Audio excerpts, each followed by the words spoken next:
महत्वपूर्ण शब्दावली। प्रतिजन या एंटीजन कोई भी ऐसा पदार्थ जो अनुकूल परिस्थितियों में रोग प्रतिकारक या प्रतिरक्षक के उत्पादन को प्रोत्साहित करे, एंटीजन कहलाता है। प्रतिश्रम, एंटीश्रम किसी जंतु को प्रतिरक्षित कर किसी विशेष रोग के विरुद्ध तैयार किया गया सीरम जिससे संक्रमित व्यक्ति को अस्थायी तौर पर तैयार प्रतिरक्षी मिल जाते हैं।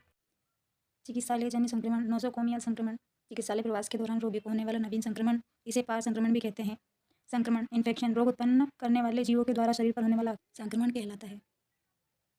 अल्पीकरण, एटेन्युएशन, ये जीव विज्ञान की क्रिया है जिसके द्वारा जीवों की विषाक्तता को कम किया जाता है। इसका उपयोग टीका बनाने में किया जाता है। निगरानी, सर्विलेंस, रोग की उत्पत्ति तथा वितरण के बारे में तथ्यों के एकत्रीकरण, सारणीयन, विश्लेषण तथा रिपोर्ट करने की सुनियोजित तथा गतिशील प्रणाली निगरानी कहलाती है। जीवाणुनाशी, जीवाणु को नष्ट करने का सामर्थ्य रखने वाले पदार्थ या वस्तुएं जीवाणुनाशी कहलाती हैं। जीवविष, टॉक्सिन, सूक्ष्म जीवों द्वारा उत्पन्न विषैला यौगिक जीवविष कहलाता है। वाहक या कैरियर, ऐसा व्यक्ति जिसमें संक्रमण उत्पन्न करने वाले रोग के सूक्ष्म जीवाणु उपस्थित रहते हैं। यह आवश्यक नहीं कि वह स्वयं संक्रमण से प्रभावित हो, किंतु वह अन्य को संक्रमित कर सकता है।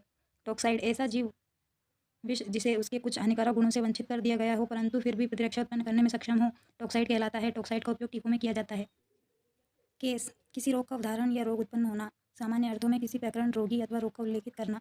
स्पर्श, कॉन्टैक्ट, ऐसा व्यक्ति जो संक्रामक रोग के संपर्क में आ गया हो, कॉन्टैक्ट कहलाता है। टीका, किसी विशिष्ट रोग के विरुद्ध एंटीबॉडी के निर्माण को उत्तेजित करके शरीर की रक्षा करने के लिए मृत अथवा अल्पीकृत जीवों को नॉर्मल सेलाइन में तैयार किया गया आलंबन टीका कहलाता है। संक्रामक रोग, कम्युनिकेबल डिसीज, वे रोग जो एक व्यक्ति से दूसरे व्यक्ति में प्रत्यक्ष अथवा अप्रत्यक्ष संक्रमण द्वारा फैलते हैं, संचारी रोग कहलाते हैं। असंक्रामक रोग, नॉन कम्युनिकेबल डिसीज, ऐसे रोग जो एक व्यक्ति से दूसरे व्यक्ति में संक्रमित नहीं होते, जैसे हृदय रोग, कैंसर आदि। फोमाइट्स, संक्रमण अथवा छूत की बीमारी फैलाने वाले पदार्थ यथा रुमाल, पेंसिल, खिलौने, पानी के गिलास इत्यादि। संसर्ग, सीधे संपर्क द्वारा एक व्यक्ति से दूसरे व्यक्ति में होने वाला संचारण रोग संसर्ग कहलाता है। प्रतिरोधकता, इम्यूनिटी, आक्रमण करने वाले सूक्ष्म जीवों के विष के प्रति शरीर की प्रतिरोध करने की शक्ति प्रतिरोधक क्षमता कहलाती है। उद्भवन काल, इंक्यूबेशन पीरियड, शरीर में रोग कारक की प्रविष्टि तथा रोग के प्रथम चिन्ह या लक्षण प्रकट होने के बीच की अवधि को उद्भवन काल कहते हैं।